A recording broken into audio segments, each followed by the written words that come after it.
of this budget was undertaken in circumstances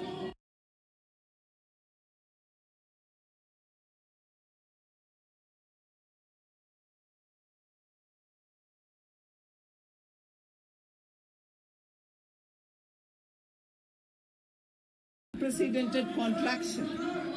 We could not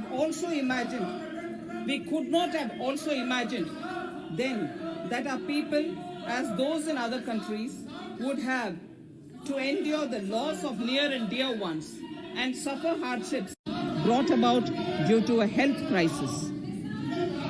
The risk of not having a lockdown was far too high.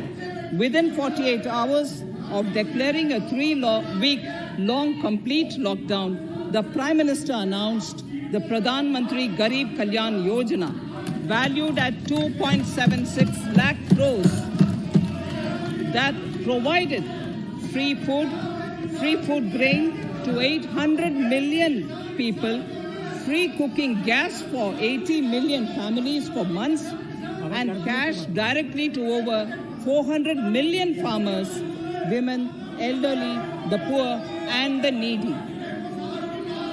Even as a large section of citizens stayed home, milk, vegetables, fruit suppliers, health and sanitary workers, truck drivers, railways and public transport workers, bank employees, electricity workers, our annadatas, police, firemen, and the armed forces all had their work as normal, but with the additional anxiety of the virus hanging over them. We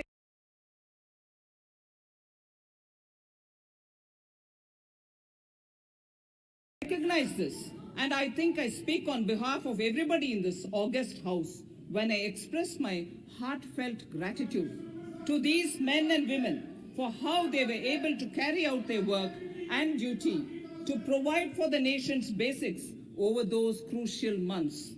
Speaker, sir, for public good, honorable members of parliament and members of legislative assemblies too offered their salaries. In May 2020, the government announced the Atmanirbhar Bharat package. To sustain the recovery further into the year, we also rolled out 2 more Atmanirbhar packages, 2 and 3. Total financial impact of all the Atmanirbhar Bharat packages, including measures taken by the RBI, was estimated to be about 27.1 lakh crores, which amounts to more than 13% of our GDP. As a government, we kept a watch on the situation and were proactive in our responses. The government, led by the Prime Minister, stretched its resources to deliver for most vulnerable sections of our society, the poorest of the poor, the Dalits, the tribals, the elderly, the migrant workers, and our children. The Pradhan Mantri Garib Kalyan Yojana, the 3 Atmanirbhar packages, and announcements made later were like 5 mini budgets in themselves.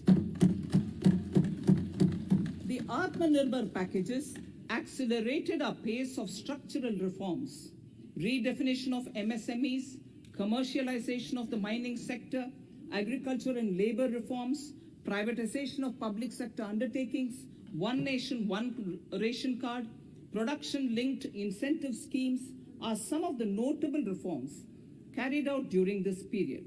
Faceless income tax assessment, DBT, and financial inclusion are the others. Today, India has 2 vaccines available and has begun medically safeguarding not only her own citizens against COVID-19, but also those of 100 or more countries. It is added comfort to know that 2 or more vaccines are also expected soon. Honorable Prime Minister launched the vaccination drive by crediting and thanking our scientists. We are ever grateful for the strength and rigor of their efforts. Having said that, we are all reminded time and again that our fight against COVID-19 continues into 2021. Now, just as it happened after the 2 world wars, there are signs that the political, economic, and strategic relations in the post-COVID world are changing. This moment in history is the dawn of a new era, one in which India is well poised to truly be the land of promise and hope. I borrow the words of Rabindranath Tagore. Faith is the bird that feels the light and sings when the dawn is still dark. Faith is the bird that feels the light and sings when the dawn is still dark. In this spirit, I can't help but recall the joy that we as cricket-loving nation felt after the Team India's recent spectacular success in Australia. It has reminded us of all the qualities that we as a people, particularly our youth, epitomize of having abundant promise and the unsuppressed thirst to perform and to succeed. Today, data shows that India now has one of the lowest death rate of 112 per million population and one of the lowest active cases of about 130 per million. This has laid the foundation to the revival we are seeing now in the economy. This budget will be the first of this new decade. This budget will also be a digital budget, and that has happened with all your support. So far, only 3 times has a budget followed a contraction in the economy. All such contractions earlier were as a result of situations typical to India. This time, the contraction in our economy is due to a global pandemic, just like in several other countries. Having said that, I want to confidently state that our government is fully prepared to support and facilitate the economy's reset. This budget provides every opportunity for our economy to raise and capture the pace that it needs for a sustainable growth. 2021 is the year of many important milestones for our history. I mention a few of these. It is the 75th year of independence, 60 years of Goa's accession to India, 50 years of the 1971 India-Pakistan War. It will be the year of the 8th census of independent India. It will also be India's turn at the BRICS presidency, the year for our Chandrayaan-3 mission, and the Haridwar Mahakumbh. Honorable Speaker, before I commence Part A of the budget, I want to take a moment to acknowledge how isolating and distancing seemed like insurmountable challenges for a country like ours that has people coming together in times of crisis. It hurts us in many ways. It hurt us in many ways. I bow my head in respect to every citizen for the endurance shown in facing what was an undeniably a tough year for all our physical and mental well-being. Part A. In Part A, I wish to lay a vision for Atmanirbhar Bharat. Atmanirbhar Bharat or Atmanirbharta is not a new idea. Ancient India was largely self-reliant and equally a business epicenter of the world. Atmanirbhar Bharat is an expression of the 130 crore Indians who have full confidence in their capabilities and skills. We are already part of international groupings such as the G20 and the BRICS, the Coalition for Disaster Resilient Infrastructure, and the International Solar Alliance are realities today due to India's efforts. The proposals in Part A will further strengthen the sankalp of nation first, doubling farmers' income, strong infrastructure, healthy India, good governance, opportunities for youth, education for all, women empowerment, and inclusive development, among others. Additionally, also on the path to fast implementation are the 13 promises we had made in the budget of 2015-16, which were to materialize during the Amrit Mahotsav of 2022 on the 75th year of our independence. They too resonate with the vision of Atmanirbharta. The budget proposals for 21-22 rest on 6 pillars: health and well-being, physical and financial capital and infrastructure, inclusive development for aspirational India, reinvigorating human capital, innovation and R&D, and as sixth, minimum government and maximum governance. I now move to talking about the first pillar, health and well-being. Even at the outset, I would like to say that the investment on health infrastructure in this budget has increased substantially. Progressively, as institutions absorb more, we shall commit more. Taking a holistic approach to health, we focus on strengthening 3 areas: preventive, curative, and well-being. Health systems. A new centrally sponsored scheme, PM Atmanirbhar Swasth Bharat Yojana, will be launched with an outlay of about 64,180 crores over 6 years. This will develop capacities of primary, secondary, and tertiary care health systems, strengthen existing national institutions, and create new institutions to cater to detection and cure of new and emerging diseases. This will be in addition to the National Health Mission.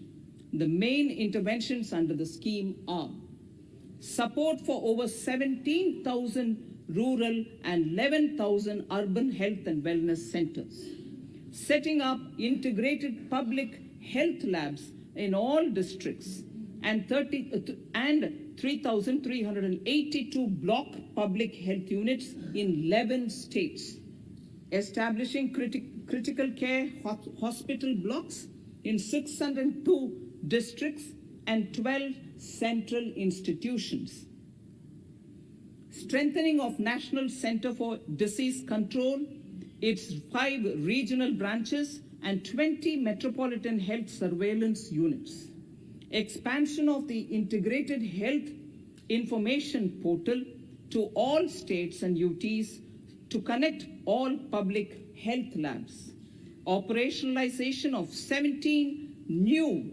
public health units, and strengthening of 33 existing public health units at points of entry, that is, at 32 airports, 11 seaports, and 7 land crossings, setting up of 15 health emergency operation centers and 2 mobile hospitals, and setting up of a National Institution for One Health, a regional research platform for WHO, World Health Organization, Southeast Asia Region Office, 9 biosafety level 3 laboratories, and 4 regional national institutes for virology. Nutrition. To strengthen nutritional content, delivery, outreach, and outcome, we will merge the Supplementary Nutrition Program and the Poshan Abhiyan and launch the Mission Poshan 2.0. We shall adopt an intensified strategy to improve nutritional outcomes across 112 aspirational districts. Universal coverage of water supply. The World Health Organization has repeatedly stressed the importance of clean water, sanitation, and clean environment as a prerequisite to achieving universal health. The Jal Jeevan Mission Urban will be launched. It aims at universal water supply in all 4,378 urban local bodies with 2.86 crores household tap connections, as well as liquid waste management in 500 Amrit cities. It will be implemented over 5 years with an outlay of 2,87,000 crores.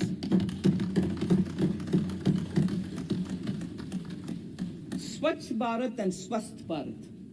For further Swachhata of urban India, we intend to focus on complete fecal sludge management and wastewater treatment, source segregation of garbage, reduction in single-use plastic, reduction in air pollution by effectively managing waste from construction and demolition activities, and bioremediation of all legacy dump sites. The Urban Swachh Bharat Mission 2.0 will be implemented with a total financial allocation of 1,41,678 crores over a period of 5 years from 2021. Clean air.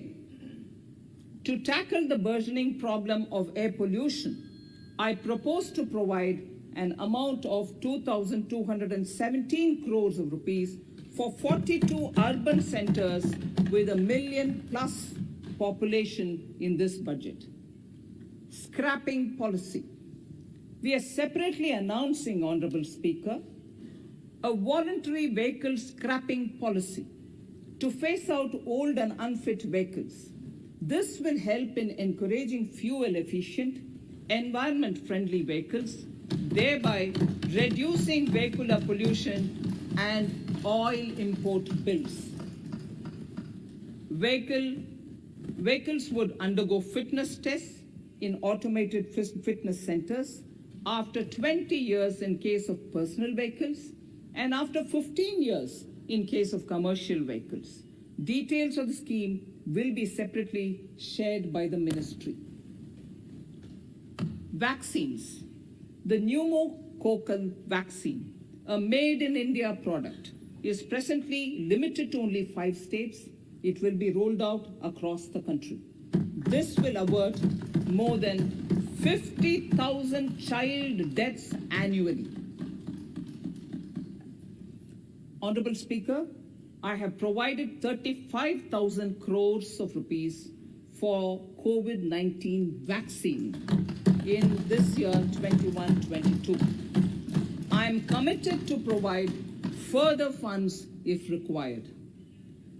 So the budget outlay for health and well-being is 2,23,846 crores in this BE 21-22, as against the BE of only 94,452 crores, and it marks an increase of 137%. The details of the same are at Annexure 1 of the speech. Honorable Speaker, I now move to the second pillar, physical and financial capital and infrastructure. Atmanirbhar Bharat, production-linked incentive schemes are things which I would like to place an emphasis. For a $5 trillion economy, our manufacturing sector has to grow in double digits on a sustained basis. Our manufacturing companies need to become an integral part of global supply chains, possess core competence and cutting-edge technology. To achieve all of the above, PLI schemes to create manufacturing global champions for an Atmanirbhar Bharat have been announced for 13 sectors. For this, the government has committed nearly 1.97 lakh crores over 5 years starting this financial year. This initiative will help bring scale and size in key sectors, create and nurture global champions, and provide jobs to our youth. Textiles. To enable the textile industry to become globally competitive, attract large investments, and boost employment generation, a scheme of Mega Investment Textile Park will be launched in addition to the PLI schemes. This will create world-class infrastructure with plug-and-play facilities to create global champions in exports. 7 textile parks will be established over 3 years. Infrastructure. The National Infrastructure Pipeline, which I announced in December 2019, is the first of its kind. Whole of government exercise ever undertaken by Government of India. The NIP was launched with 6,835 projects. The project pipeline has now expanded to 7,400 projects. Around 217 projects worth rupees 1.10 lakh crores under some key infrastructure ministries have been completed. The NIP is a specific target which this government is committed to achieving over the coming years. It will require major increase in funding from both the government and the financial sector. In this budget, I propose to take concrete steps to do this in 3 ways. Firstly, by creating the institutional structures. Secondly, by a big thrust on monetizing assets. And thirdly, by enhancing the share of capital expenditure in central and state budgets. Infrastructure needs long-term debt financing. A professionally managed development financial institution is necessary to act as a provider, enabler, and catalyst for infrastructure financing. Accordingly, I shall introduce a bill to set up a development financial institution. I have provided a sum of 20,000 crore rupees to capitalize this institution. The ambition is to have a lending portfolio of at least 5 lakh crores for this DFI within 3 years' time. Debt financing of InvITs and rates by foreign portfolio investors will be enabled by making suitable amendments in the relevant legislations. This will further ease access of finance to InvITs and rates, thus augmenting funds for infrastructure and real estate sectors. Asset monetization. Monetizing operating public infrastructure. Monetizing operating public infrastructure assets is a very important financing option for new infrastructure construction. A national monetization pipeline of potential brownfield infrastructure assets will be launched. An asset monetization dashboard will also be created for tracking the progress and to provide visibility to investors. Some important measures in the direction of monetization are National Highways Authority of India and the PGCIL each have sponsored one InvIT that will attract international and institutional investors. 5 operational roads with an estimated enterprise value of 5,000 crores of rupees are being transferred to the NHAI InvIT. Similarly, transmission assets of value 7,000 crores will be transferred to the PGCIL InvIT. Railways will monetize dedicated freight corridor assets for operations and maintenance after commissioning. The next lot of airports will be monetized for operations and management concessions. Other core infrastructure assets that will be rolled out under the asset monetization programs are NHAI operational toll roads, 2 transmission assets of PGCL, 3 oil and gas pipelines of GAIL, Gas Authority of India Limited, IOCL and HPCL, Airports Authority of India airports in Tier 2 and 3 cities, other railway infrastructure assets, PSE, such as the Central Warehousing Corporation and NAFED, among others, and sports stadiums. Sharp increase in capital budget. In the BE 2020-21, we had provided for 4.12 lakh crores for capital expenditure.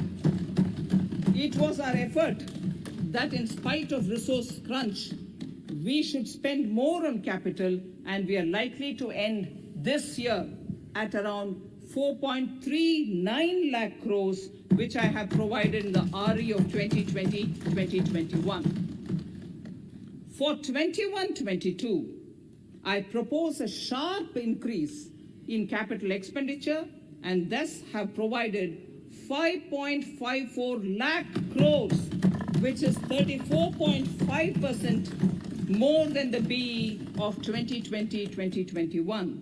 Of this, I have kept a sum of more than 44,000 crores in the budget head of the Department of Economic Affairs to be provided for projects, programs, or departments that show good progress in capital expenditure and are in need of further funds. Over and above this expenditure, we would also be providing more than 2 lakh crores to states and autonomous bodies for their capital expenditure. We will also work out specific mechanisms to nudge states to spend more of their budget on creation of infrastructure.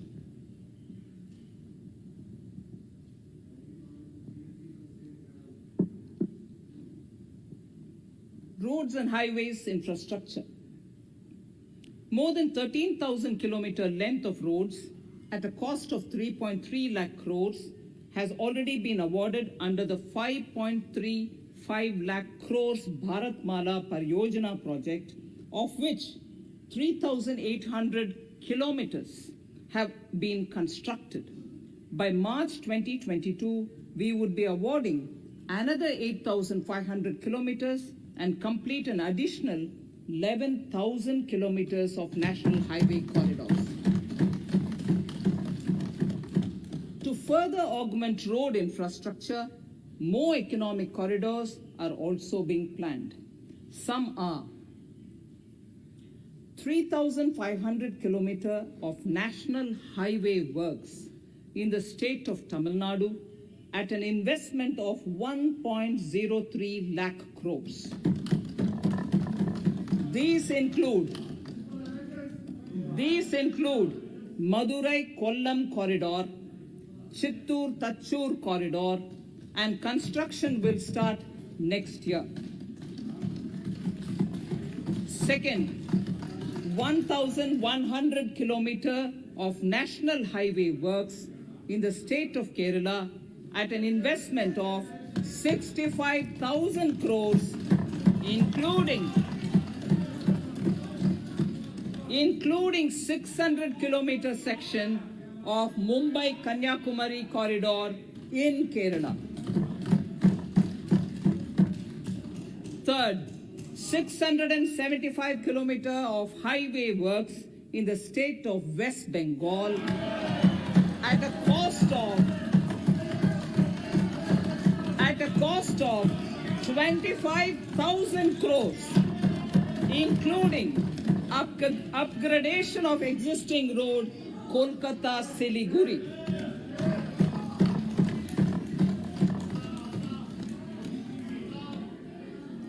National highway works of around 19,000 crores are currently in progress in the state of Assam.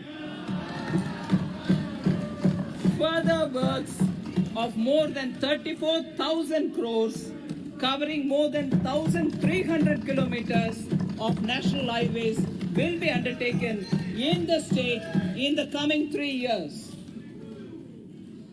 Some of the flagship corridors and other important projects that would see considerable activity in 2021-22 are in Annexure 2 to my speech. I am also providing an enhanced outlay of 1,18,101 lakh crores, 1,18,101 crores for Ministry of Road Transport and Highways, of which 1,08,230 crores is for capital, the highest ever provided. Railway infrastructure. Honorable Speaker, sir, Indian Railways have prepared a National Rail Plan for India 2030. The plan is to create a future-ready railway system by 2030, bringing down the logistic costs for an industry is at the core of our strategy to enable Make in India. It is expected that Western Dedicated Freight Corridor and Eastern Dedicated Freight Corridor will be commissioned by June 2022. The following additional initiatives are also proposed. The Sonnagar-Gomo sections, 263 kilometers of Eastern Dedicated Freight Corridor will be taken up in PPP mode in this year itself. Gomo-Dankuni section of 274.3 kilometers will be also taken up shortly in short succession. We will undertake future dedicated freight corridor projects, namely East Coast Corridor from Kharagpur to Vijayawada, East-West Corridor from Bhusaval to Kharagpur to Dankuni, and North-South Corridor from Itarsi to Vijayawada. Detailed project reports will be undertaken in the first phase. Broad gauge route kilometers, RKM as they refer to, electrified is expected to reach 46,000 kilometers, 46,000 RKMs. That is 72% by end of 2021 from 41,548 RKMs on 1st October 2020. 100% electrification of broad gauge routes will be completed by December 2023. For passenger convenience and safety, the following measures are being proposed. We will introduce the aesthetically designed Vista Dome LHB coach on tourist routes to give better travel experience to passengers. The safety measures undertaken in the past few years have borne results. To further strengthen this effort, high-density network and highly utilized network routes of Indian Railways will be provided with an indigenously developed automatic train protection system that eliminates train collision due to human error. I'm providing a record sum of 1,10,055 crores for railways, of which 1,07,100 crores is for capital expenditure only. Urban infrastructure. We will work towards raising the share of public transport in urban areas through expansion of metro rail networks and augmentation of city bus services. A new scheme will be launched at a cost of 18,000 crores to support augmentation of public bus transport services. The scheme will facilitate deployment of innovative PPP models to enable private sector players to finance, to acquire, to operate, and to maintain over 20,000 buses. The scheme will boost the automobile sector, provide fillip to economic growth, create employment opportunities for our youth, and enhance ease of mobility for urban residents. A total of 702 kilometers of conventional metro is operational, and another 1,016 kilometers of metro and RRTS is under construction in 27 cities. 2 new technologies, that is Metro Light and Metro Neo, will be deployed to provide metro rail systems at much lesser cost with same experience, convenience, and safety in Tier 2 cities and peripheral areas of Tier 1 cities also. Central counterpart funding will be provided to Kochi Metro Railway Phase 2 of 11.5 kilometer at a cost of 1,957.05 crores. Chennai Metro Railway Phase 2 of 118.9 kilometers at a cost of 63,246 crores. Bengaluru Metro Railway Project Phase 2A and 2B of 58.19 kilometers at a cost of 14,788 crores. Nagpur Metro Rail Project Phase 2 and Nashik Metro at a cost of 5,976 crores and 2,092 crores respectively. Power infrastructure.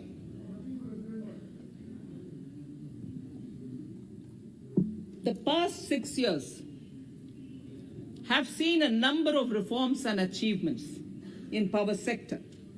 We have added 139 gigawatts of installed capacity, connected an additional 2.0 households, and added 1.41 lakh circuit kilometers of transmission lines. The distribution companies across the country are monopolies, either government or private. There is a need to provide choice to the consumers by promoting competition. A framework will be put in place to give consumers alternatives to choose from among more than one distribution companies. I read that sentence again. A framework will be put in place to give consumers alternatives to choose from among more than one distribution company. The viability of distribution companies is a serious concern. A revamped, reforms-based, result-linked power distribution sector scheme will be launched with an outlay of 3,05,984 crores over 5 years. The scheme will provide assistance to DISCOMs for infrastructure creation, including prepaid smart metering, feeder separation, upgradation of systems, etc., tied to financial improvements. Prime Minister, while speaking at the third reinvestment conference in November 2020, had announced plans to launch a comprehensive national hydrogen energy mission.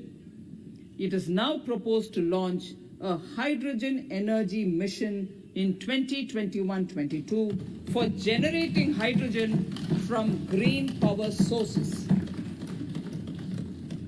Ports, shipping and waterways. Major ports will be moving from managing their operational services on their own to a model where a private partner will manage it for them. For the purpose, 7 projects worth more than 2,000 crores will be offered by the major ports on private-public partnership mode in FY 21-22. A scheme for promoting flagging of merchant ships in India will be launched by providing subsidy support to Indian shipping companies in global tenders floated by ministries and CPSCs. An amount of 1,624 crores will be provided over 5 years. This initiative will enable greater training and employment opportunities for Indian seafarers, besides enhancing Indian companies' share in global shipping. India has enacted Recycling of Ships Act in 2019 and acceded to the Hong Kong International Convention. Around 90 ship recycling yards at Alang in Gujarat have already achieved HKC-compliant certificates. Efforts will be made to bring more ships to India from Europe and Japan. Recycling capacities of around 4.5 million light displacement ton LDT will be doubled by 2024. This is expected to generate an additional 1.5 lakh jobs for our youth. petroleum and natural gas. Our government has kept fuel supplies running across the country without interruption during the COVID-19 lockdown period. Taking note of the crucial nature of the sector in people's lives, the following key initiatives are being announced. 1.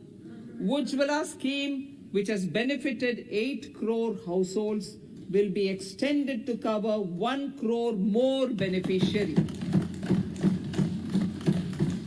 We will add 100 more districts in next 3 years to the city gas distribution network.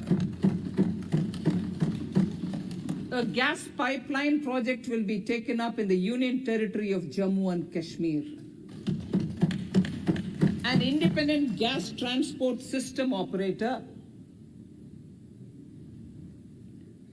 will be set up for facilitation and coordination of booking of common carrier capacity in all natural gas pipelines on a non-discriminatory open access basis.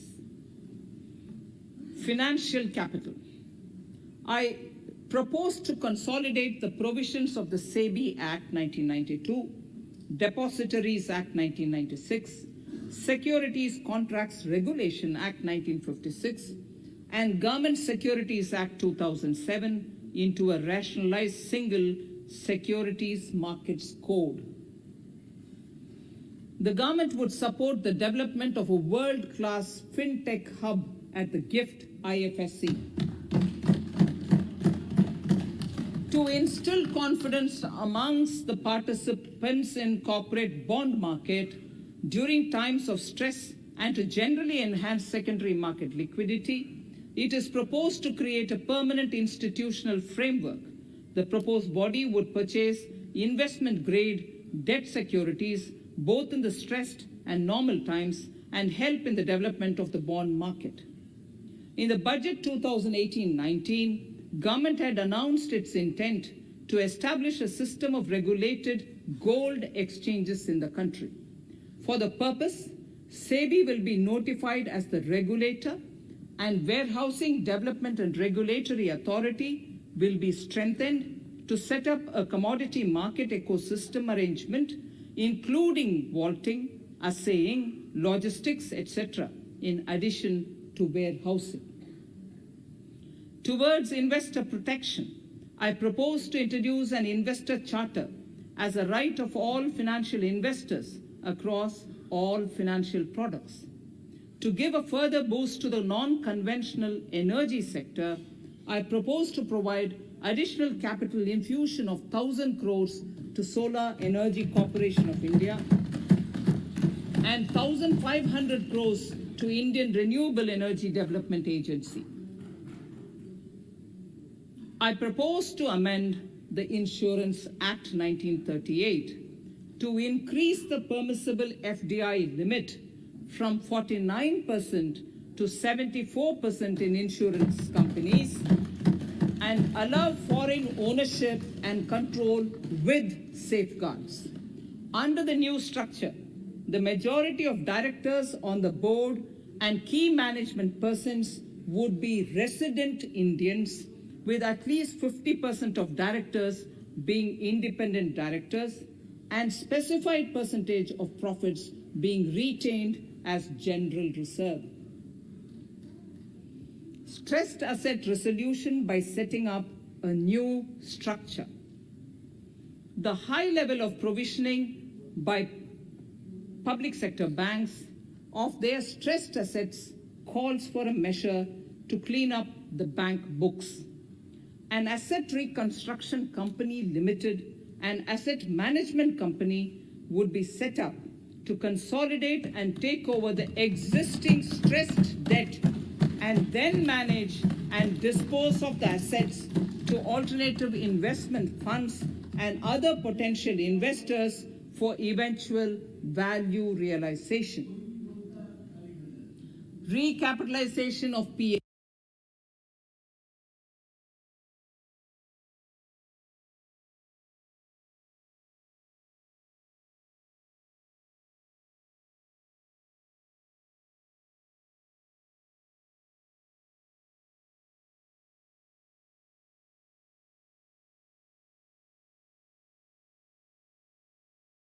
deposit insurance cover from 1 lakh rupees to 5 lakhs for bank customers.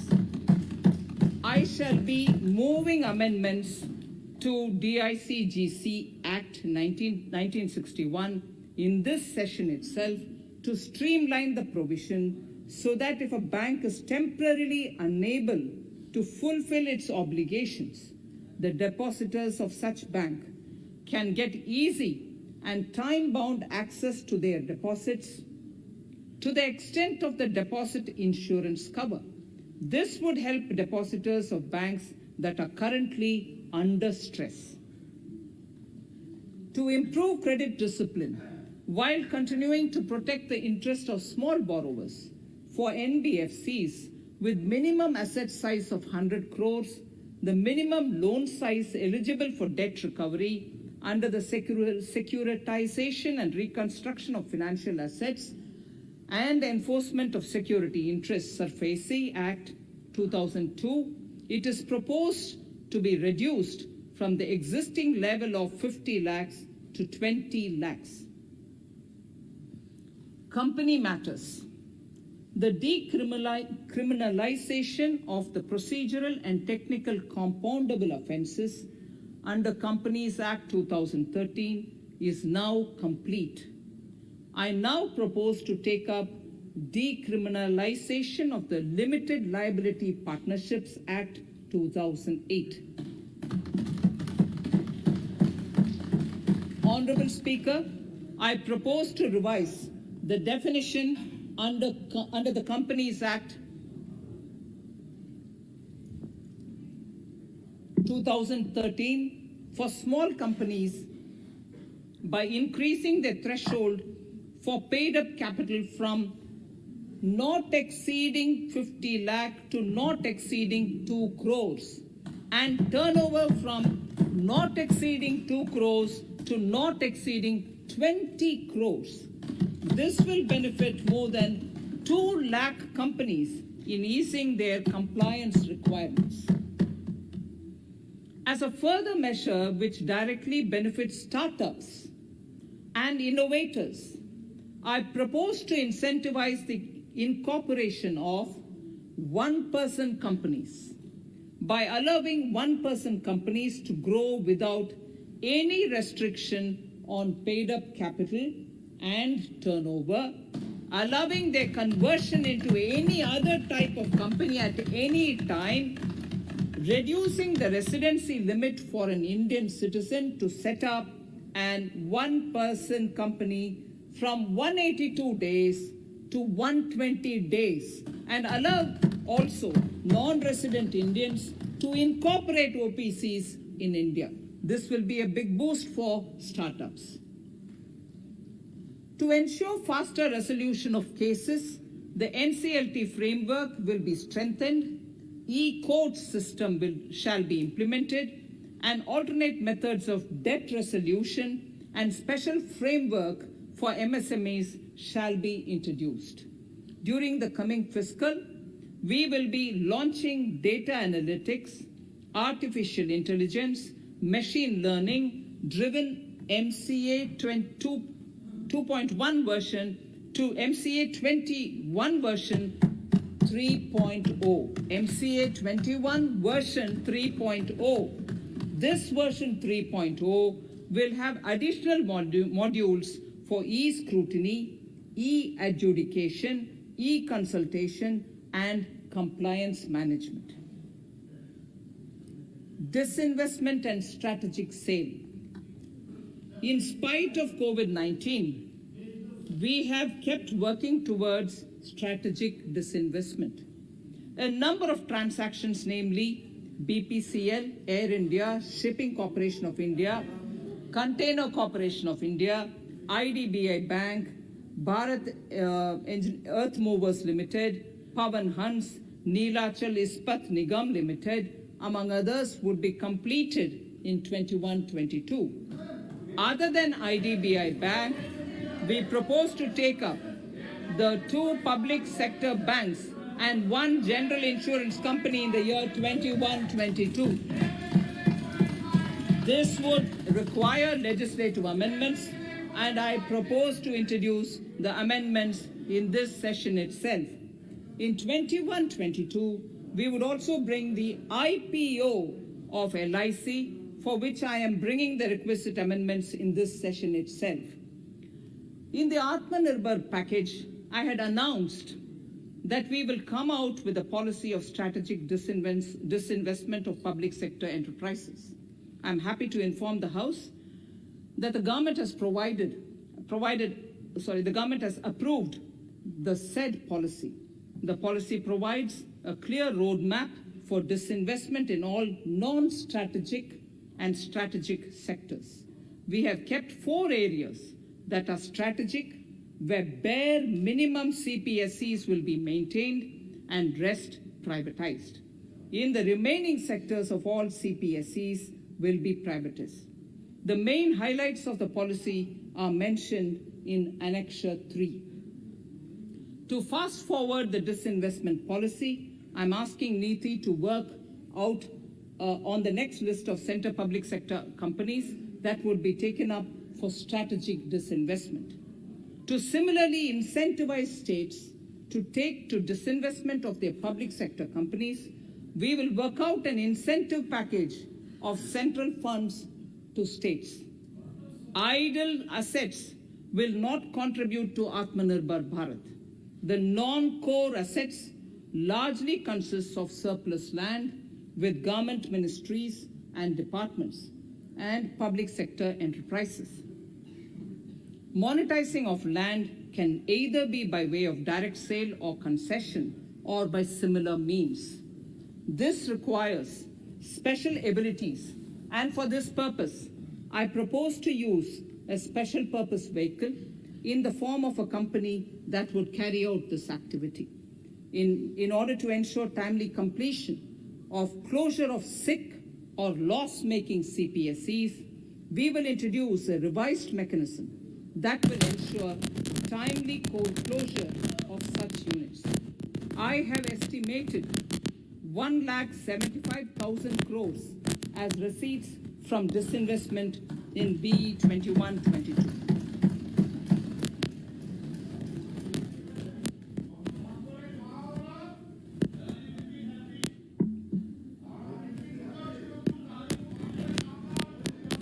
Government financial reforms. Under the Treasury Single Account, the TSA system, autonomous bodies directly draw funds from the government's account at the time of actual expenditure, saving interest costs. We will extend the TSA system for universal application from 21-22. On the recommendation of the 15th Finance Commission, we have undertaken a detailed exercise to rationalize and bring down the number of centrally sponsored schemes. This will enable consolidation of outlays for better impact. The government is committed to the development of multi-state cooperatives and will provide all support to them. To further streamline the ease of doing business for cooperatives, I propose to set up a separate administrative structure for them. So the third pillar of Atmanirbhar Bharat, inclusive development for aspirational India. Honorable Speaker, sir, under this pillar, I will cover agriculture and allied sectors, farmers' welfare and rural India, migrant workers and labor, and financial inclusion. Agriculture. Our government is committed to the welfare of farmers. The MSP regime has undergone a sea change to assure price that is at least 1.5 times the cost of production across all commodities.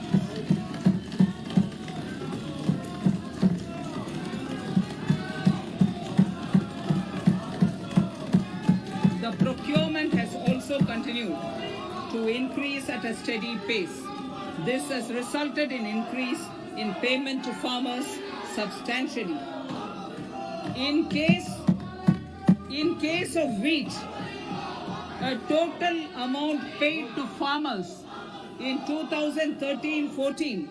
Honorable Speaker, sir, the data that I give now is important for all honorable members to kindly hear. In case of wheat, the total amount paid to farmers in 2013-14 was 33,874 crores. In 2019-20, it was 62,802 crores. And even better, Honorable Speaker, in 2020-2021, this amount paid to farmers was 75,060 crores.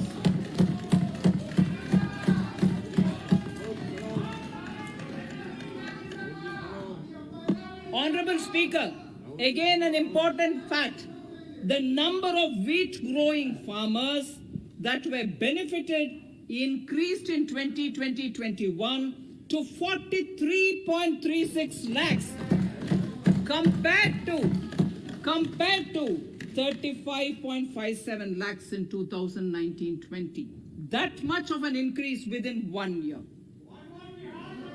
For paddy, again an important data. For paddy, the amount paid in 2013-14 was 63,928 crores. In 2019-20, this increased to 1,41,930 crores. Even better, in 2020-2021, this is further, in 2020-21, this is further estimated, and I'm saying this is further estimated because the procurement is ongoing, and therefore I can't give you the final figure. This is further estimated to increase to 1,72,752 crores. The number of farmers benefited increased from 1.24 crores in 2019-20 to 1.54 crores in 2020-21. In the same way, Honorable Speaker, sir, in the case of pulses, the amount paid in 2013-14 was 236 crores. In 2019-20, this was increased to 8,285 crores. Now in 2021, it is at 10,530 crores. More than 40 times increase from 2013-14. The receipts to cotton farmers have seen a stupendous increase from 90 crores in 2013-14 to 25,974 crores I'm giving you data as of 27th January 2021. This is bound to increase. From 90 crores for cotton farmers in 2013-14 to 25,974 crores in 2021. All the details in complete narration is available in Annexure 4 to my speech. Early this year, Honorable Prime Minister had launched the Swamitwa scheme. Under this, a record of rights is being given to property owners in villages. Up till now, about 1.80 lakh property owners in 1,241 villages have been provided cards. I propose during 21-22 to extend this to cover all states and union territories. To provide adequate credit to our farmers, I have enhanced the agricultural credit target to 16.5 lakh crores in this year. We will focus on ensuring increase credit flow to animal husbandry, pashupalan, dairy, and to Matsyakar, to the fisheries. We are enhancing the allocation to the Rural Infrastructure Development Fund from 30,000 crores to 40,000 crores. The Micro Irrigation Fund, with a corpus of 5,000 crores, has been created under NABARD. I propose to double it by augmenting it by another 5,000 crores.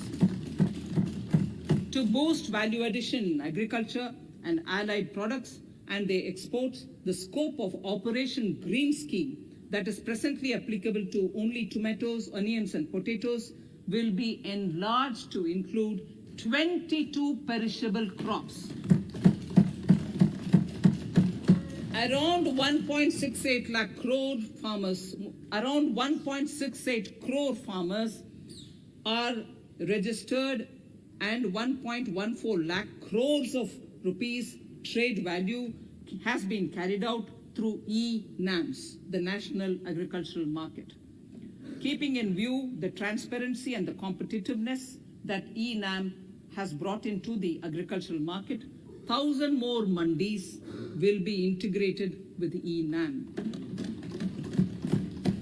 Honorable Speaker, sir, with all this, the Agricultural Infrastructure Fund would be made available to the APMCs for augmenting their infrastructure facilities.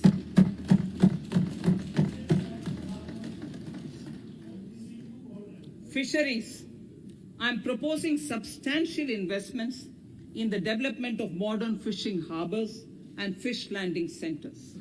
To start with, 5 major fishing harbors, Kochi, Chennai, Visakhapatnam, Paradip, and Petua Ghat, will be developed as hubs for economic activity. We will also develop inland fishing harbors and fish landing centers along the banks of rivers and waterways. Seaweed farming is an emerging sector with potential to transform the lives of coastal communities. It will provide large-scale employment and additional incomes. To promote seaweed farming and cultivation, I propose a multi-purpose seaweed park to be established in Tamil Nadu.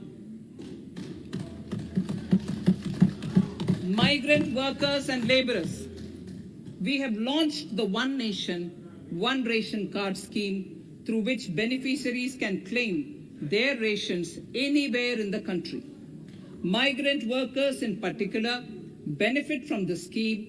Those staying away from their families can partially claim their ration where they are stationed, while their family in their native places can claim the rest. I'm happy to inform you that One Nation, One Ration Card plan is under implementation by 32 states and union territories, reaching about 69 crore beneficiaries. That's a total of 86% beneficiaries covered. The remaining 4 states and UTs will be integrated in the next few months.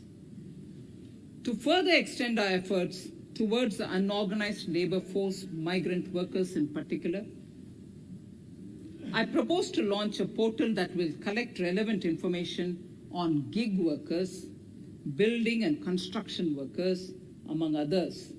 This will help formulate health, housing, skill, insurance credit, and food schemes for all migrant workers.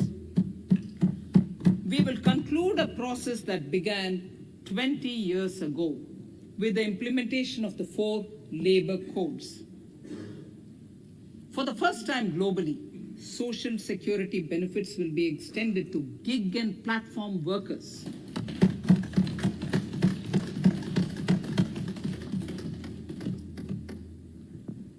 Minimum wages will apply to all categories of workers, and they will all be covered by the Employees State Insurance Corporation. Women will be allowed to work in all categories and also in the night shifts with adequate protection. At the same time, compliance burden on employers will be reduced with a single registration and licensing and online returns.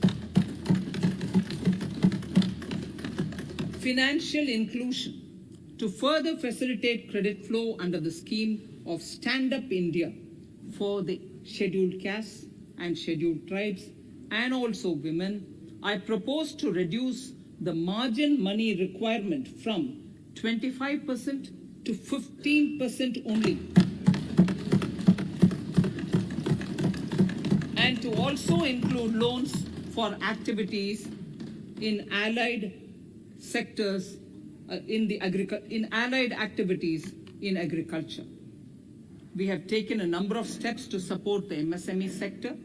In this budget, I have provided 15,700 crores to this sector, more than double of the last year's BE.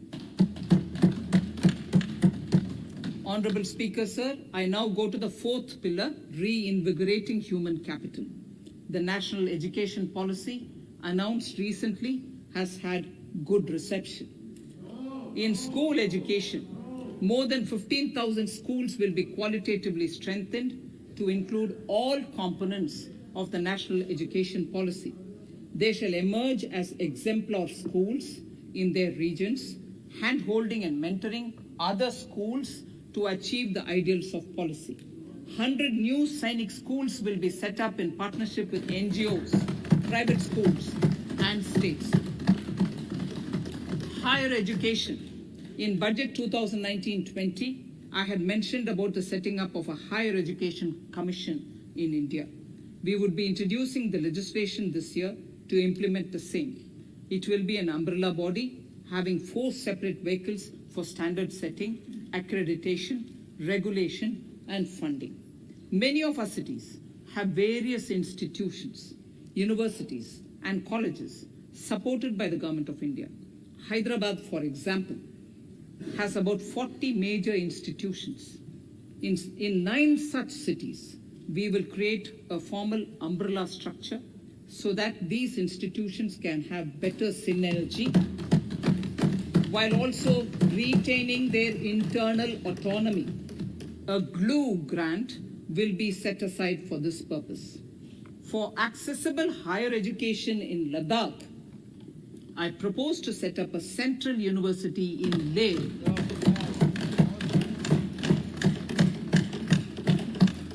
The other important projects to be taken up as a part of the NEP are listed in Annexure 5. Scheduled caste and scheduled tribes welfare. We have set ourselves a target of establishing 750 Eklavya model residential schools in our tribal areas. I propose to increase the unit cost of each such school from 20 crores, which is what it is now, to 38 crores, and for hilly and difficult areas to 48 crores. This would help creating robust infrastructure facilities for our tribal students. We have revamped the post-metric scholarship scheme for the welfare of scheduled caste students. I have also enhanced the central assistance in this regard. We are allotting 35,219 crores for 6 years till 25-26 to benefit 4 crores scheduled caste students. Skilling. In 2016, we had launched the National Apprenticeship Promotion Scheme. The government proposes to amend the Apprenticeship Act with a view to further enhancing apprenticeship opportunities for our youth. We will realign the existing scheme of National Apprenticeship Training Scheme for providing post-education apprenticeship, training of graduates and diploma holders in engineering. Over 3,000 crores will be provided for this purpose. An initiative is underway, Honorable Speaker, in partnership with the United Arab Emirates to benchmark skill qualifications, assessment and certification, accompanied by the deployment of certified workforce. We also have a collaborative inter-training program between India and Japan to facilitate transfer of Japanese industrial and vocational skills, techniques, and knowledge. We will take forward this initiative with many more countries also.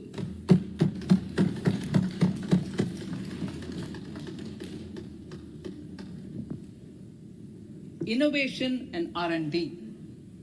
In my budget speech of 2019, I had announced the National Research Foundation.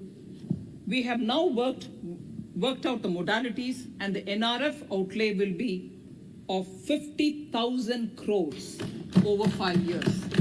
It will ensure that the overall research ecosystem in the country is strengthened with focus on identified national priority thrust areas. There has been a manifold increase in digital payments in the recent past. To give a further boost to digital transactions, I earmarked 1,500 crores for a proposed scheme that will provide financial incentive to promote digital mode of payment. We will undertake a new initiative, National Language Translation Mission. This will enable the wealth of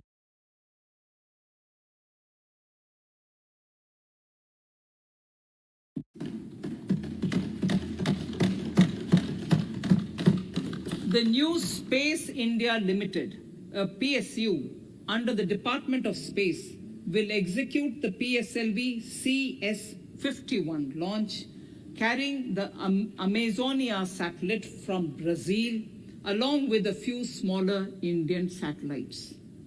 As part of the Gaganyaan mission activities, 4 Indian astronauts are being trained on generic spaceflight aspects in Russia. The first unmanned launch is slated for December 2021. Our oceans are a storehouse of living and non-living resources. To better understand this realm, we will launch a deep ocean mission with a budget outlay of more than 4,000 crores over 5 years. This mission will cover deep ocean survey exploration and projects for the conservation of deep sea biodiversity. I come to the 6th pillar, Honorable Speaker, minimum government, maximum governance. Honorable Speaker, sir, this is the last of the 6 pillars. This will outline plans for reforms in one of our core principles of minimum government, maximum governance. We have taken a number of steps to bring reforms in tribunals in the last few years for speedy delivery of justice. Continuing with the reforms process, I now propose to take further measures to rationalize the functioning of tribunals. We have introduced the National Commission for Allied Healthcare Professionals Bill in Parliament. National Commission for Allied Healthcare Professionals Bill in the Parliament, with a view to ensure transparent and efficient regulation of 56 allied healthcare professionals. Additionally, to bring about transparency, efficiency, and governance reforms in the nursing profession, the National Nursing and Midwifery Commission Bill will be introduced by the government for passing. To have ease of doing business for those who deal with government or CPSEs and carry out contracts, I propose to set up a conciliation mechanism and mandate its use for quick resolution of contractual disputes. This will instill confidence in private investors and contractors. Honorable Speaker, sir, the forthcoming census could be the first digital census in the history of India.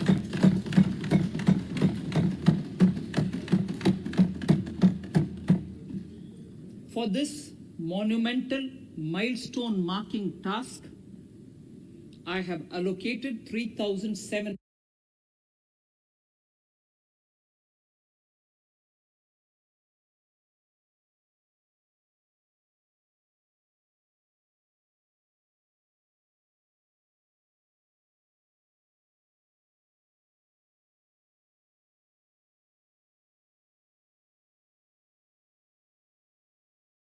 celebrations. I propose to provide 1,000 crores for the welfare of tea workers, especially women and children in Assam and West Bengal, a special scheme will be devised for the same.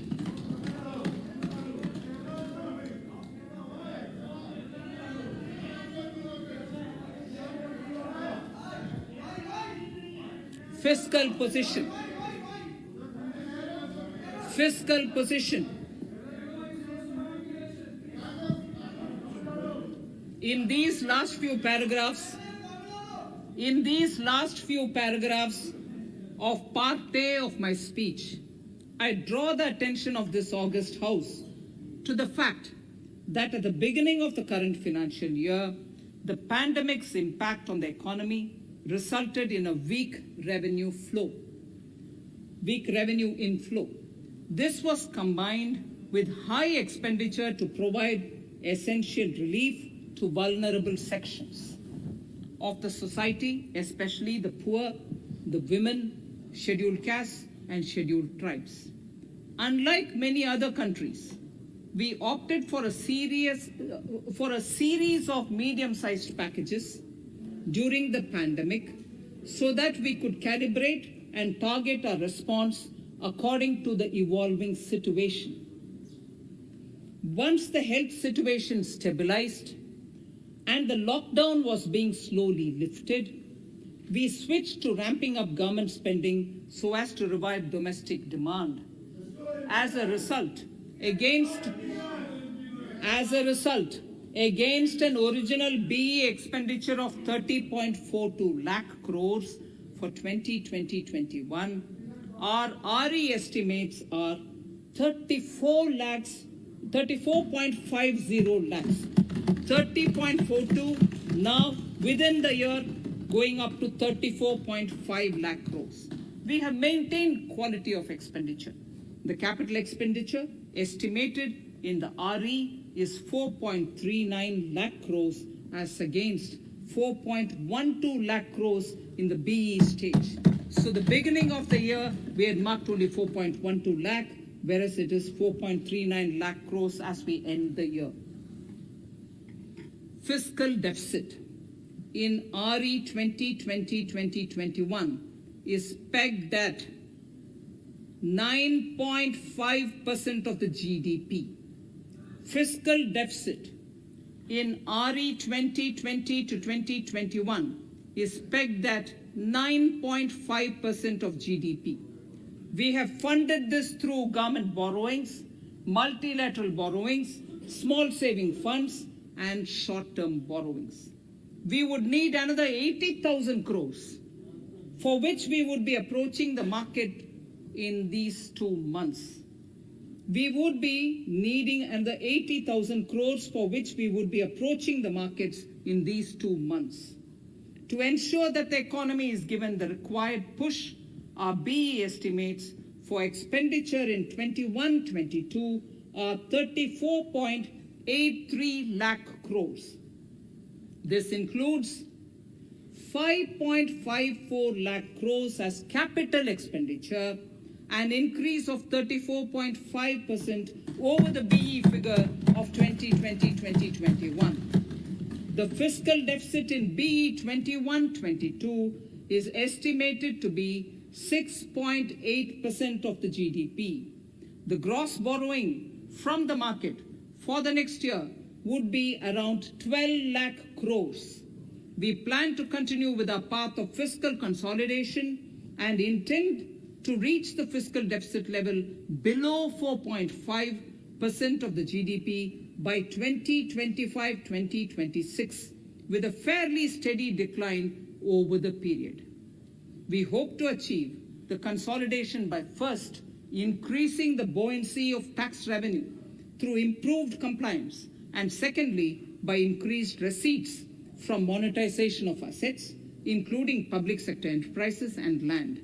The Contingency Fund of India is being proposed to be augmented. The Contingency Fund of India is being proposed to be augmented from 500 crores to 30,000 crores through Finance Bill.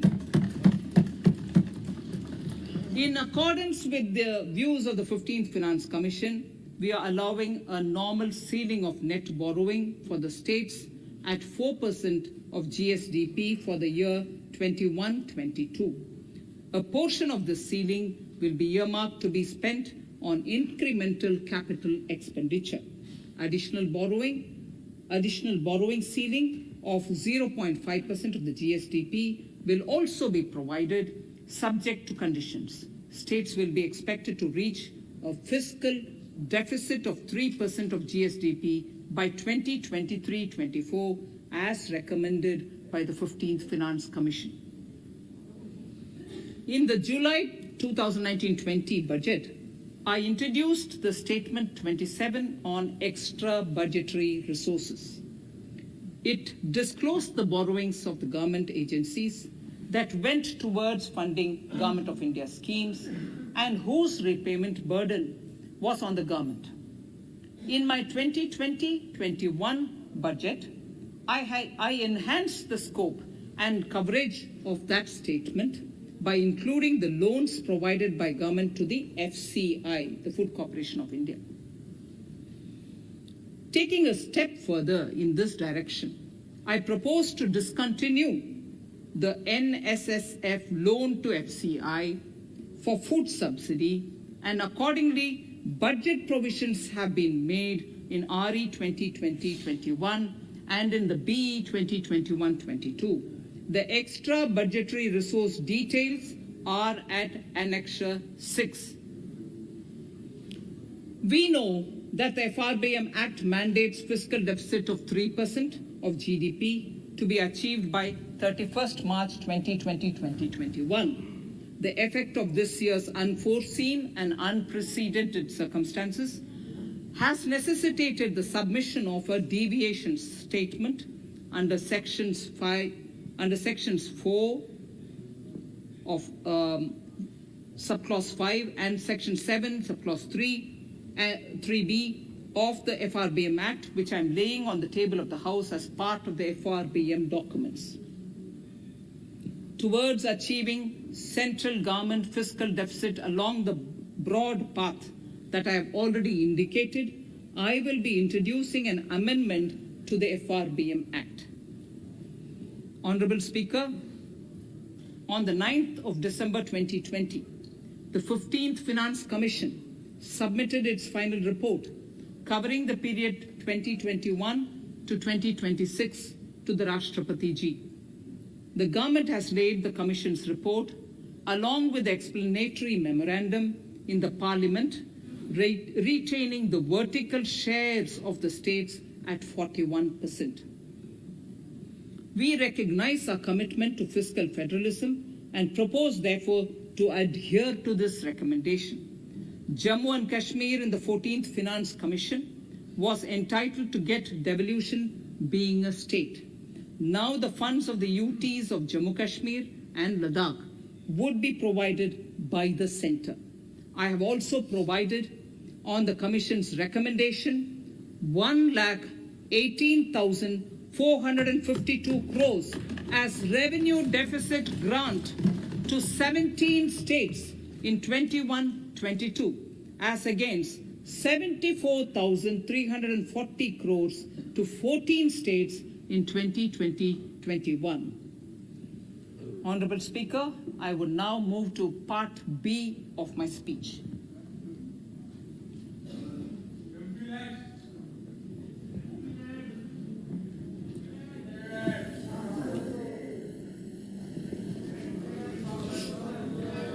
Honorable Speaker, the world is facing a serious challenge of the pandemic and its aftershock. In these trying times, when many economies are struggling to revive, our people and our industry have exhibited remarkable resilience. As I mentioned already, post-pandemic, a new world order seems to be emerging, one in which Asia is poised to occupy a prominent position, and India will have a leading role therein. In this scenario, our tax system has to be transparent, efficient, and should promote investments and employment in our country. At the same time, it should put minimum burden on our taxpayers. I borrow the words of Thiruvalluvar, the saint. ஏற்றலும் ஈட்டலும் காத்தலும் காத்த வகுத்தலும் நல்ல வல்லதரசு. A king or a ruler is the one who creates and acquires wealth, protects and distributes it for common good.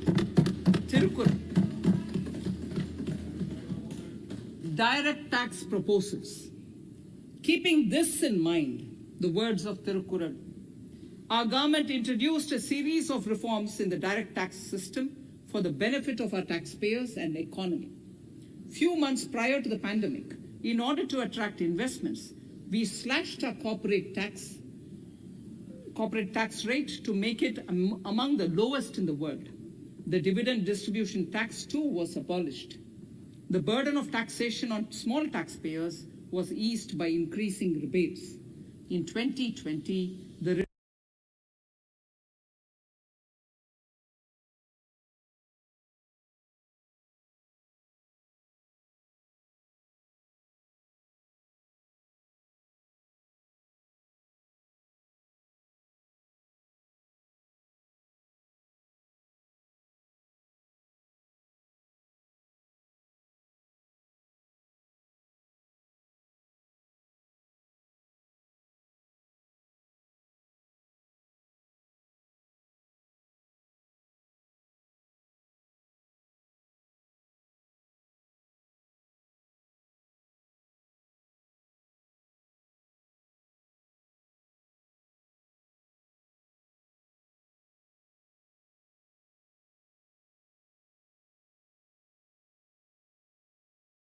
return 5 despite having foregone several basic necessities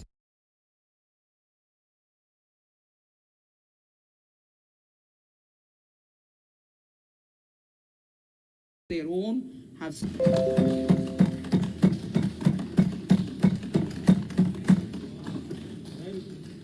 The paying bank will deduct the necessary tax on their income. Reduction in time for income tax proceedings. This is a very key announcement, if you ask me. Honorable Speaker, presently an assessment can be reopened up to 6 years and in serious tax fraud cases for up to 10 years. As a result, taxpayers have to remain under uncertainty for a very long time. I therefore propose to reduce this time limit for reopening of assessments to 3 years from the present 6 years.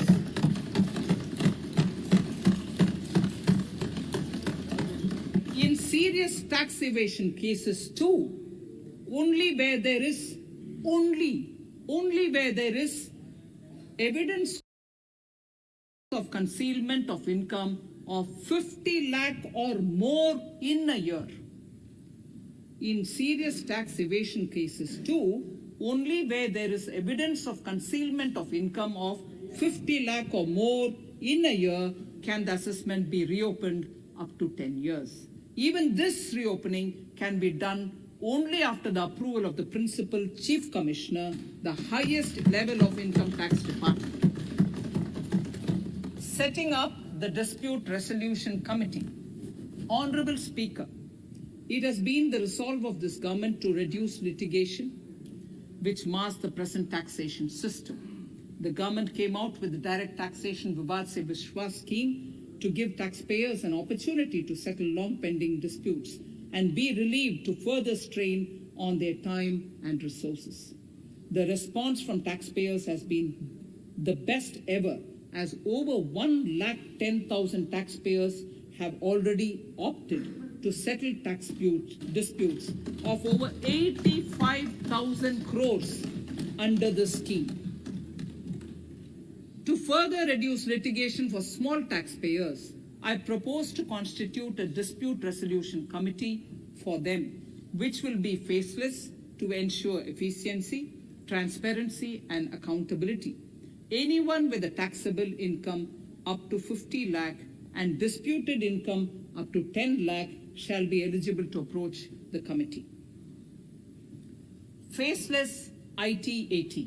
For ease of compliance and to reduce discretion, we are committed to make the taxation processes faceless. The government has already introduced faceless assessment and appeal this year. The next level of income tax appeal is the Income Tax Appellate Tribunal. I now propose to make this tribunal faceless. We shall establish a national faceless Income Tax Appellate Tribunal Center. All communication between the tribunal and the appellant shall be electronic. Where personal hearing is needed, it shall be done through video conferencing. Relaxations to NRI.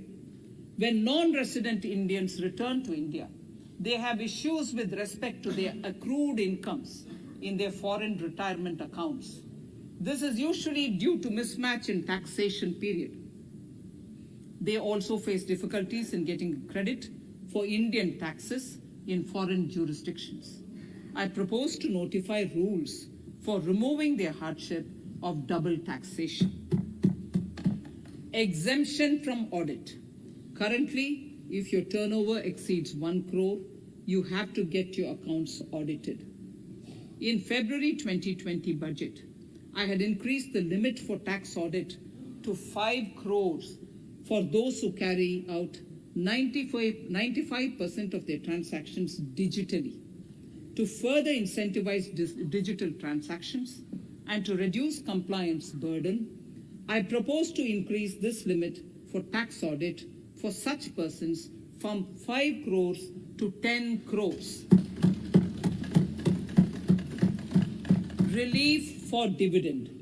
In the previous budget, I had abolished the dividend distribution tax in order to incentivize investment. Dividend was made taxable in the hands of shareholders. Now, in order to provide ease of compliance, I propose to make dividend payment to rate and InvIT exempt from TDS. Further, as the amount of dividend income cannot be estimated correctly by the shareholders for paying advance tax, I propose to provide that advance tax liability on dividend income shall arise only after the declaration or payment of dividend.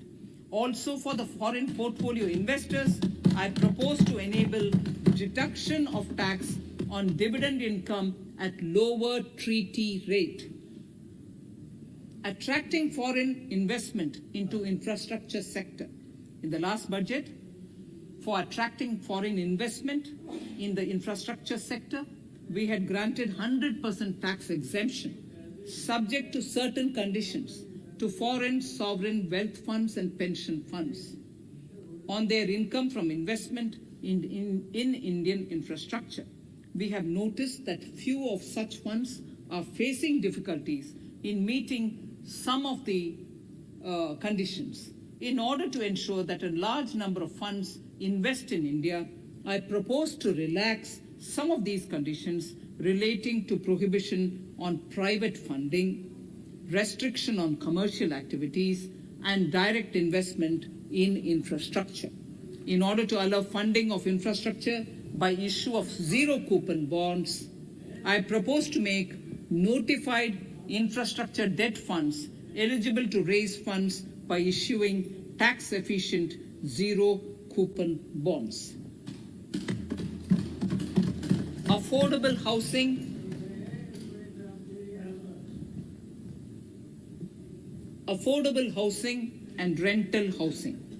This government sees housing for all and affordable housing as priority areas. In July 2019 budget, I provided an additional deduction of interest amounting to 1.5 lakh for loan taken to purchase an affordable house. I propose to extend the eligibility of this condition by 1 more year to 31st March 2022.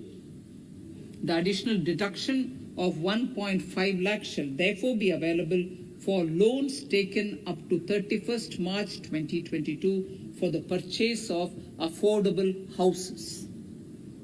Further, to keep up the supply of affordable houses, I propose that the affordable housing projects can avail a tax holiday for 1 more year till 31st March 2019. 31st March 2022. These are available now for projects also. We are committed to promote supply of affordable rental housing for migrant workers. For this, I propose to allow tax exemption for notified affordable rental housing projects. Tax incentives to IFSC.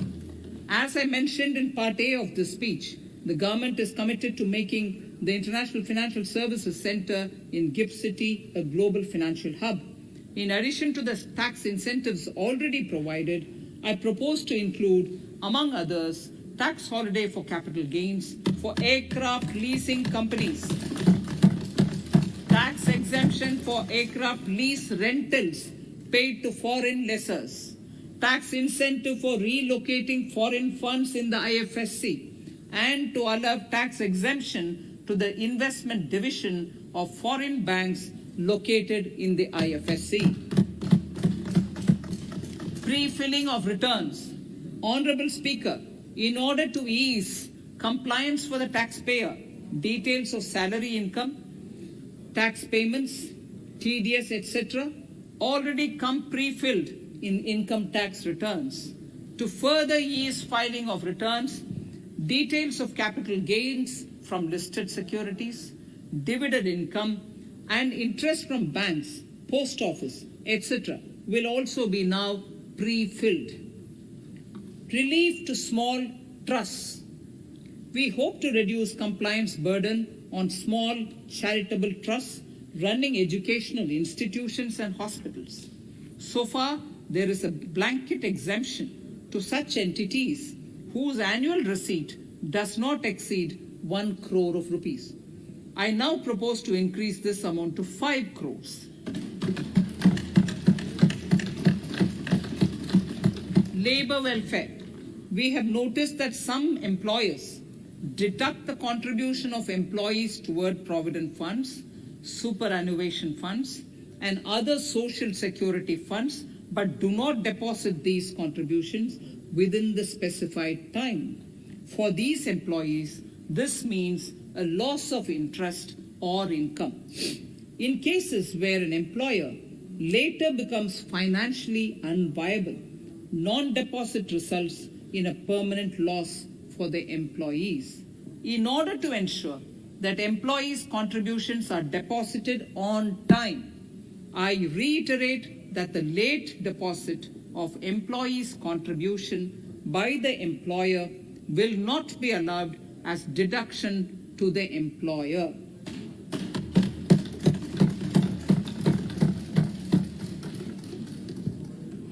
Incentives for startups. In order to incentivize startups in the country, I propose to extend the eligibility for claiming tax holiday for startups by 1 more year, till 31st March 2022.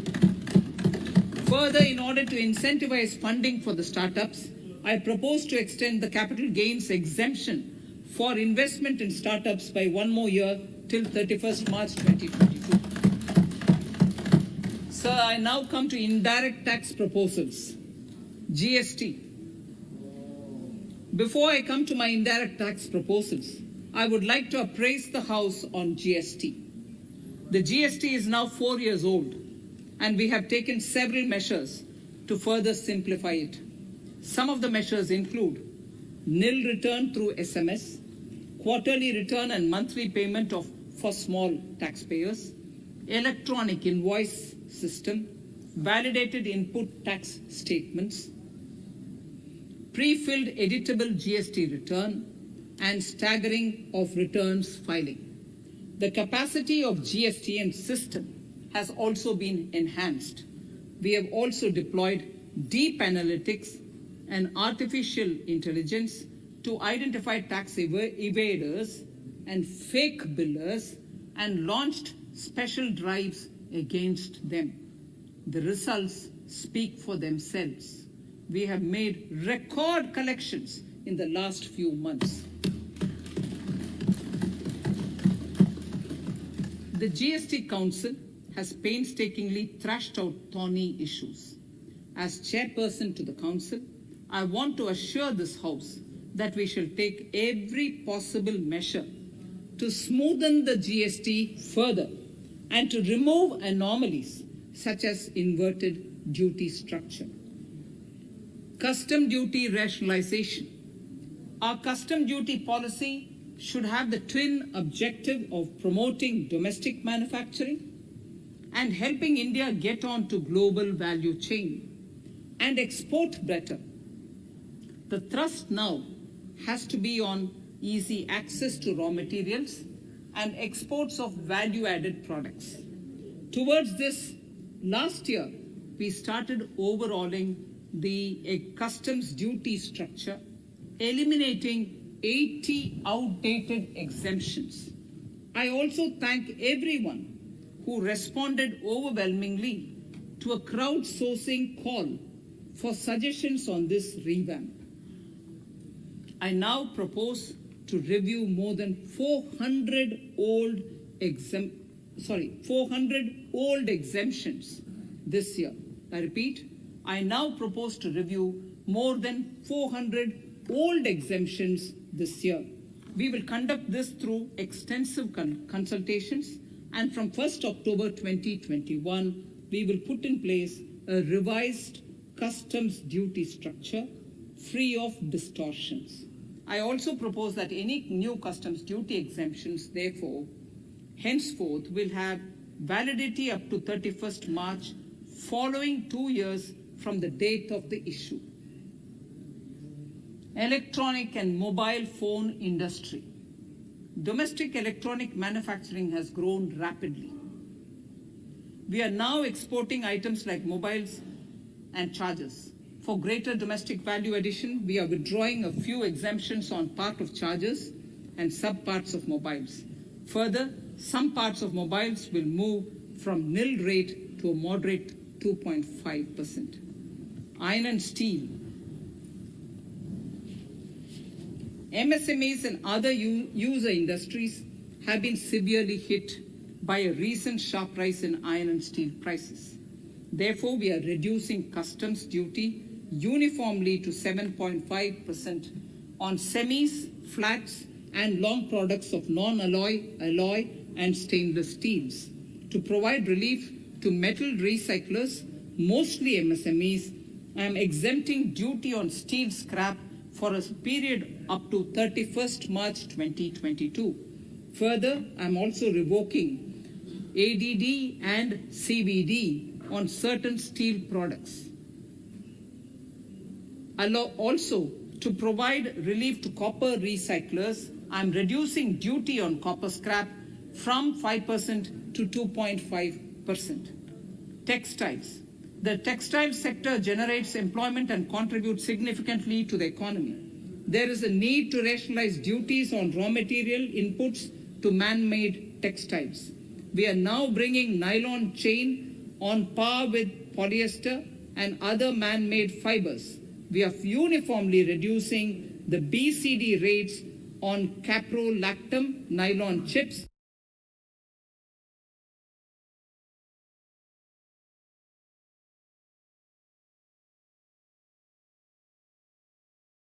nylon to 5%. This will help the textile industry, MSMEs, and also overall exports. Chemicals. We have calibrated customs duty rates on chemicals to encourage domestic value addition and to remove inversions. Apart from other items, we are reducing customs duty on naphtha to 2.5% to correct inversion. Gold and silver presently attract a basic customs duty of 12.5%. Since the duty was raised from 10% in July 19, prices of precious metals have risen sharply. To bring it closer to previous levels, we are rationalizing customs duty on gold and silver. Renewable energy. In Part A, we have already acknowledged that solar energy has huge promise for India. To build up domestic capacity, we will notify a phased manufacturing plan for solar cells and solar panels. At present, to encourage domestic production, we are raising duty on solar inverters from 5% to 20% and on solar lanterns from 5% to 15%. Capital equipment and auto parts. There is immense potential in manufacturing heavy capital equipment domestically. We will comprehensively review the rate structure in due course. However, we are revising duty rates on certain items immediately. We propose to withdraw exemptions on tunnel boring machine. It will attract a customs duty of 7.5% and its parts a duty of 2.5%. We are raising customs duty on certain auto parts to 15% to bring them on par with general rate on auto parts. MSME products. We are proposing certain changes to benefit MSMEs. We are increasing duty from 10 to 15% on steel screws and plastic builder wares. On prawn feed, we increase it from 5 to 15%. We are rationalizing exemption on import of duty-free items as an incentive to exporters of garments, leather, and handicraft items. Almost all of these items are made domestically by our MSMEs.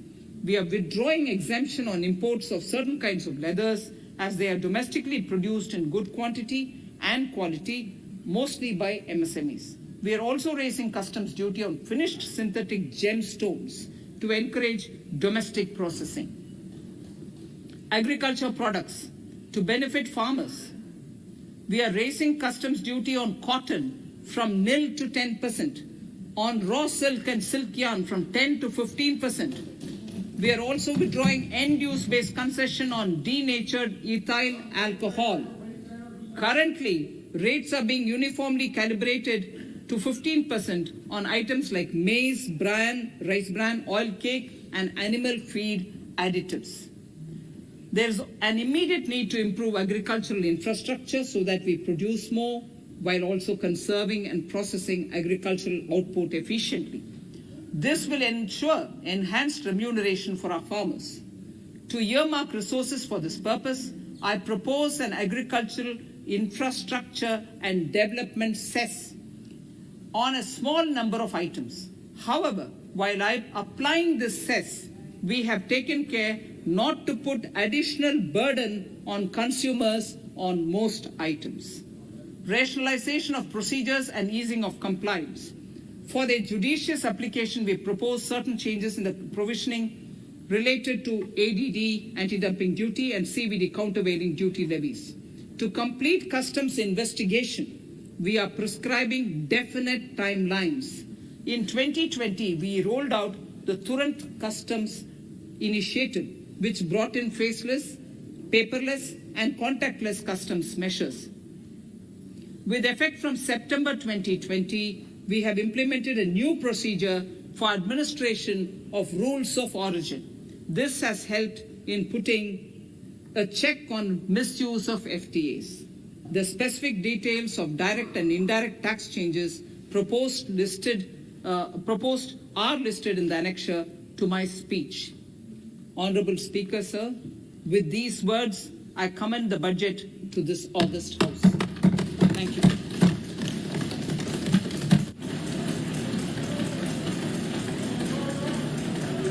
Item number 1, माननीय मंत्री जी, item number 1. Sorry, I don't have it. Sir, I wish to place on table the 15th Finance Commission report.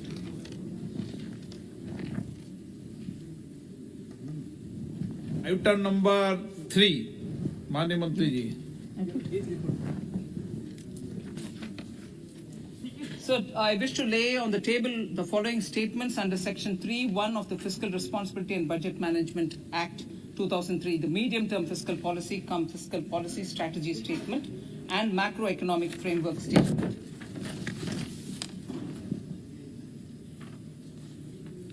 Item number 4. So I wish to seek your permission to move for leave to introduce the Finance Bill 2021. प्रश्न ये कि विधेयक को पुनर्स्थापित करने की अनुमति प्रदान की जाए. जो सदस्य इसके पक्ष में हाँ कहें, जो सदस्य इसके विरोध में ना कहें. मेरे विचार में निर्णय हाँ वालों के पक्ष में हुआ, हाँ वालों के पक्ष हुआ. माननीय मंत्री जी विधेयक को पुनर्स्थापित करें. Shri Prahlad Joshi ji. With your permission, I rise to present the 18th report of Business Advisory Committee. माननीय सदस्यगण, माननीय वित्त मंत्री जी के बजट भाषण की प्रतियां प्रकाशक फलक पर उपलब्ध है।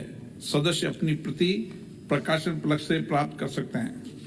माननीय सदस्यगण, जैसा कि आपको समाचार 2 के माध्यम से पहले सूचित किया जा चुका है कि बजट की प्रतियां आपको मेंबर्स पोर्टल के माध्यम से उपलब्ध कराई जा रही है। सभा की कार्रवाई मंगलवार दिनांक 2 फरवरी 2021 को दोपहर 4 बजे तक के लिए स्थगित की जाए।